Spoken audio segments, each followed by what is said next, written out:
Movie की starting एक ऐसे शहर से होती है जहाँ पर अमीर और गरीब लोग एक साथ तो रहते हैं, लेकिन अमीर लोग गरीब लोगों का बिल्कुल साथ नहीं देते। उनके काफी हाई स्टैंडर्ड्स हैं और वो गरीबों को कुछ भी नहीं समझते। ये मूवी इसी शहर में रहने वाले एक आदमी आर्थर पर बेस्ड है। वो अपनी मदर के साथ रहा करता था, उसे कॉमेडी बहुत पसंद थी और उसका दिल चाहता था कि वो एक दिन बहुत बड़ा कॉमेडियन बनेगा। उसका आइडल एक आदमी था जो कि एक बहुत बड़े कॉमेडी शो को होस्ट करता था। वो कहता था कि एक दिन मैं भी उनके शो में उनके साथ खड़ा हूँगा। वो इसके लिए बहुत मेहनत करता था, पर हम एक दिन आर्थर को देखते हैं जो कि किसी कंपनी की एडवर्टाइजमेंट के लिए एक साइन बोर्ड लेकर एक रोड पर खड़ा होता है। फिर कुछ शरारती बच्चे वहाँ पर आते हैं और उसे बहुत तंग करके उसका साइन बोर्ड छीन कर भाग जाते हैं और आर्थर यहाँ पर जोकर बना होता है। वो उन बच्चों के पीछे भागता है ताकि अपना साइन बोर्ड ले सके, लेकिन वो बच्चे उसे बहुत भगाते हैं और वही साइन बोर्ड उसके मुंह पर मारते हैं, जिससे वो साइन बोर्ड टूट जाता है और उसके बाद वो आर्थर को भी बहुत बुरी तरह मारते हैं। आर्थर काफी हर्ट होता है और सीधा अपने बॉस के पास जाता है। वो उसे सब कुछ बताता है कि उन बच्चों ने उसके साथ क्या क्या किया, लेकिन उसका बॉस उल्टा उसे डांट देता है और कहता है कि तुम्हारा दिमाग तो ठीक है, बच्चे ऐसी हरकत कैसे कर सकते हैं, और उसे कहता है कि मैं तुम्हें तुम्हारी सैलरी भी नहीं दूंगा। आर्थर में कॉन्फिडेंस की बहुत कमी होती है, इसलिए वो यहाँ पर खुद के बारे में कुछ बोल ही नहीं पाता। वो वहाँ से काफी उदास होकर बाहर आ जाता है और सोचता है कि क्या मैं इतना बुरा हूँ कि कोई भी मेरी बात का यकीन ही नहीं करता।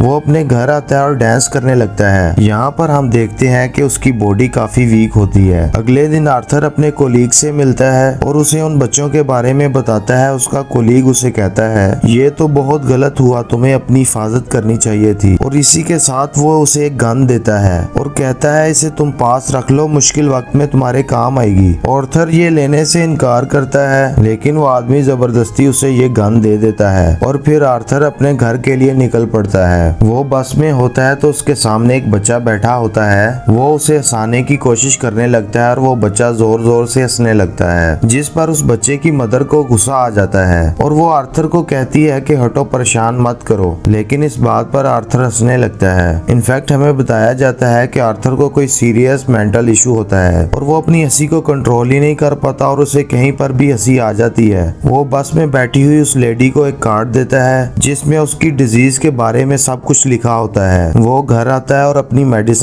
लेने लगता है। इनफैक्ट वो गरीब था और वो दवाई बहुत एक्सपेंसिव थी, तो वो गवर्नमेंट के बनाए गए मेडिकल सेंटर से दवाई फ्री लेता था। वो एक दिन अपनी साइकेट्रिस्ट के पास जाता है। वो उसे कहती है कि मुझे अपनी डायरी दिखाओ कि तुम क्या क्या लिखते रहते हो। जैसे ही वो उसकी डायरी खोलती है तो उसमें लिखा होता है कि मैं उस तरह नहीं मरना चाहता जिस तरह पूरी तरह से मैंने जिंदगी गुजारी है। फिर आर्थर वहाँ से अपने घर जाता है तो उसकी मदर उससे पूछती है कि क्या थॉमस की तरफ से कोई लेटर आया, तो आर्थर कहता है कि नहीं, आज भी नहीं। इनफैक्ट थॉमस को इस मूवी में बहुत ज्यादा अमीर दिखाया गया है और लोग उससे बहुत डरते हैं। उसकी माँ उसे कहती है कि अगर उसको हमारी हालत के बारे में पता चलेगा तो वो हमारी हेल्प जरूर करेगा। अगले दिन जब वो बाहर जाता है तो वापसी पर आते हुए रास्ते में उसे एक सिंगल मदर मिलती है जिसके साथ एक छोटी सी बेटी भी होती है। वो आर्थर को काफी अच्छी लगने लगती है, लेकिन वो अपने घर आ जाता है। यहाँ उसकी मदर उससे फिर उसी लेटर के बारे में पूछती है तो आर्थर कहता है आपका क्या लेना देना है उससे, वो हमारी मदद नहीं करेगा। अगले दिन हम देखते हैं कि वो सिंगल मदर आर्थर के घर पर आती है। वो उससे कहती है कि मैं कुछ टाइम से नोट कर रही हूँ कि तुम मेरा पीछा कर रहे हो, जिस पर आर्थर उसे कहता है कि हाँ, मुझे तुम अच्छी लगी हो। तो इस पर वो लड़की हंसने लगती है और जल्द ही इन दोनों में दोस्ती हो जाती है। आर्थर को एक और जगह से जॉब की ऑफर आती है। वो एक चिल्ड्रन हॉस्पिटल में होता है और जब आर्थर वहाँ पर जाकर डांस कर रहा होता है तो उसकी पॉकेट से वही गन बाहर आकर गिरती है। सब बच्चे डर जाते हैं और स्टाफ हैरान होता है कि इसके पास गन क्या कर रही है। ये बात फैलती है और उसे इस जॉब से भी निकाल दिया जाता है। वो अपने बॉस को कॉल करता है कि ये तो सिर्फ एक टॉय गन है, तो उसका बॉस उसे कहता है कि झूठ मत बोलो, मुझे तुम्हारे कुलीग ने सब कुछ बता दिया है कि तुमने खुद उससे ये गन ली। यहाँ पर आर्थर का दिल दोबारा से बहुत दुखता है कि उसके कुलीग ने तो उसे जबरदस्ती ये गन दी थी। फिर हम देखते हैं कि आर्थर ट्रेन में घर जा रहा होता है और वहाँ पर 3 बिजनेसमैन भी होते हैं जो कि थॉमस वेन के आदमी थे। वो ट्रेन में बैठी हुई एक लड़की को छेड़ रहे होते हैं। आर्थर को यहाँ पर अपने मेंटल डिसऑर्डर की वजह से हंसी आने लगती है और वो तीनों आदमी ये समझते हैं कि ये हम पर हंस रहा है। वो उसे बहुत मारते हैं, इतना मारते हैं कि उसके मुंह से खून आने लगता है और आर्थर उन्हें अपना मसला बताने की कोशिश कर रहा था, लेकिन वो तीनों इसकी एक नहीं सुनते। आर्थर को उन तीनों पर ऊपर गुस्सा आ जाता है और अपनी गन निकालकर उन तीनों को शूट कर देता है। वो वहाँ से ये सोचकर भाग जाता है कि मैंने 3 लोगों का कत्ल किया है। वो खुद को एक बाथरूम में लॉक कर लेता है। पहले तो वो डर रहा था, लेकिन यहाँ पर अचानक से वो डांस करने लगता है। ऐसे लग रहा था कि अब उसे कोई रिग्रेट नहीं, और वो काफी सुकून में भी था। आर्थर घर आता है तो टीवी पर न्यूज चल रही होती है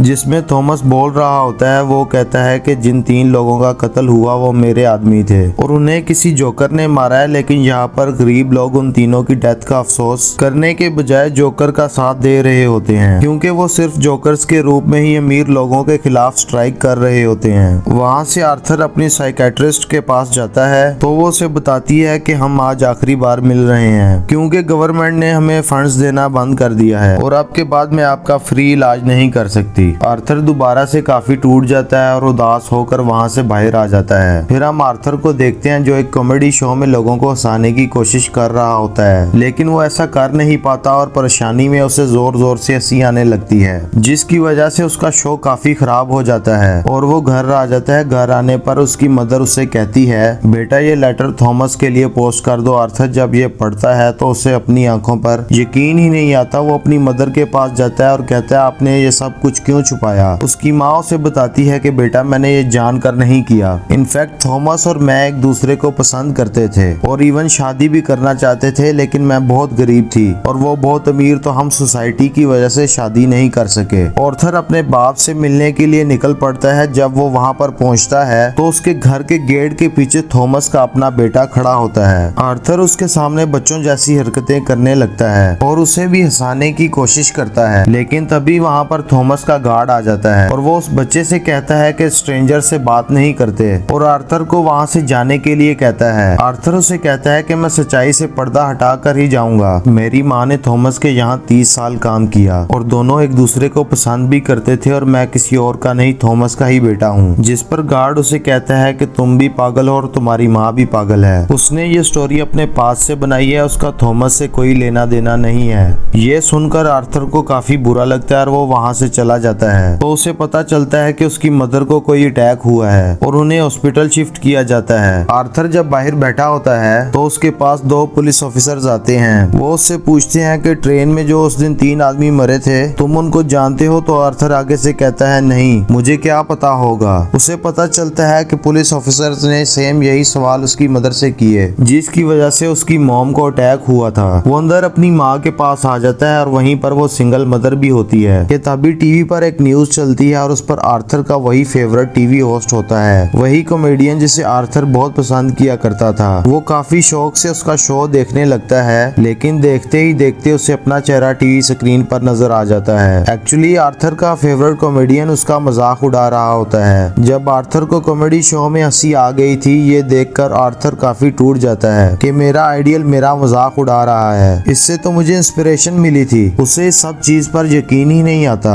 आर्थर घर आता है तो न्यूज चल रही होती है कि शहर के हालात काफी खराब हो गए हैं। गरीब लोग जोकर्स का मास्क पहने सड़कों पर निकल आए हैं और अमीर लोगों के खिलाफ स्ट्राइक कर रहे हैं। इन लोगों में बहुत दुश्मनी बढ़ गई है और ये सारे के सारे थॉमस के खिलाफ हैं। आर्थर ये देखकर काफी खुश होता है कि वो सब के सब लोग जोकर बने हुए थे, यानी कि क्लाउन्स बने हुए थे। उससे लगता है कि पहली बार उसकी जॉब की या उसकी किसी ने तारीफ की हो। अब जहाँ पर वो गरीब लोग स्ट्राइक कर रहे थे वो एक थिएटर था। थिएटर के अंदर अमीर लोग मूवी देख रहे होते हैं और वहाँ पर थॉमस भी होता है। उस स्ट्राइक को रोकने के लिए पुलिस वहाँ पर आ जाती है और उन्हें मना करती है। हर तरफ हलचल मच जाती है और इस चीज का फायदा उठाते हुए आर्थर उस थिएटर के अंदर चला जाता है और वो थिएटर के वॉशरूम में जाता है जहाँ पर थॉमस भी आया था। आर्थर उसके पास जाता है और पोलाइटली कहता है कि मैं आपका बेटा हूँ, मेरी माँ और आप एक साथ हुआ करते थे, याद करे। थॉमस उसे कहता है कि मैं इस नाम की किसी औरत को नहीं जानता और उसे जोर जोर से मुक्का मारता है, यानी पंच करता है। इससे उसकी नाक से बहुत खून आने लगता है और आर्थर घर चला जाता है और कुछ टाइम बाद उसे पुलिस की कॉल आती है। वो इनफैक्ट आर्थर से भी इन्वेस्टिगेशन करना चाहते थे उस दिन के बारे में जब उन 3 आदमियों का कत्ल हुआ था। और तभी आर्थर को यह भी पता चलता है कि जो उसका फेवरेट कॉमेडियन था उसने आर्थर को अपने शो में बुलाया है। इनफैक्ट उसने आर्थर की जो क्लिप शो में चलाई थी उसकी वजह से उसके शो की रेटिंग काफी बढ़ गई थी और वो बहुत खुश हो जाता है और तैयार होकर वहाँ पर जाने के लिए निकल जाता है। लेकिन उसे याद आता है कि थॉमस के गार्ड ने कहा था कि मेरी माँ पागल है, तो वो उस मेंटल हॉस्पिटल पर जाता है जहाँ पर उसकी माँ का कभी इलाज हुआ था। वो इन लोगों से अपनी मदर की फाइल मांगता है लेकिन वो फाइल नहीं देते। वो फाइल चुरा कर भाग जाता है। उसमें लिखा हुआ था कि आर्थर की माँ का किसी और के साथ रिलेशन था। वो उसे बहुत ज्यादा फिजिकली टॉर्चर करता था, मारा करता था और उसी दौरान आर्थर के सर पर चोट भी आई थी, जिसकी वजह से वो आज इस डिजीज का शिकार है। वो वहाँ से सीधा अपनी दोस्त यानी उसी सिंगल मदर के पास जाता है, लेकिन हमें यहाँ पर पता चलता है कि वो तो थी ही नहीं, वो असल में सिर्फ और सिर्फ उसकी इमेजिनेशन में थी और उसको उसके विजन्स आया करते थे। आर्थर अपनी माँ की वजह से बहुत परेशान होता है। वो हॉस्पिटल जाता है और पिलो से अपनी माँ को मार देता है। घर आकर देखता है तो उसे एक पिक्चर मिलती है जिसके पीछे लिखा हुआ था कि मुझे तुम्हारी स्मेल बहुत पसंद है, जो कि थॉमस ने लिखा था और ये पिक्चर उसकी मदर की थी। यहाँ उसे एहसास होता है कि उसकी माँ झूठ नहीं बोल रही थी। वो अपना जोकर का मेकअप करता है और यहाँ पर वो काफी दुखी होता है और उसे कुछ समझ नहीं आ रहा होता कि उसके आसपास क्या हो रहा है। तभी वहाँ पर उसका वही कोलीग आ जाता है और वो कहता है कि वो जो उस दिन ट्रेन में 3 कत्ल हुए और रिसेंटली तुम्हारी माँ का भी कत्ल हुआ, मैं उसके बारे में कुछ पूछना चाहता हूँ। आर्थर को लगता है कि ये लोग फिर से मेरा जीना हराम करने आए हैं और वो यहाँ पर अपने कोलीग को बुरी तरह से मार देता है। अब इसके बाद वो तैयार होता है और अपने जोकर का फुल कॉस्ट्यूम पहन लेता है। वो अब अपने फेवरेट कॉमेडियन के शो में जाने की तैयारी कर रहा था।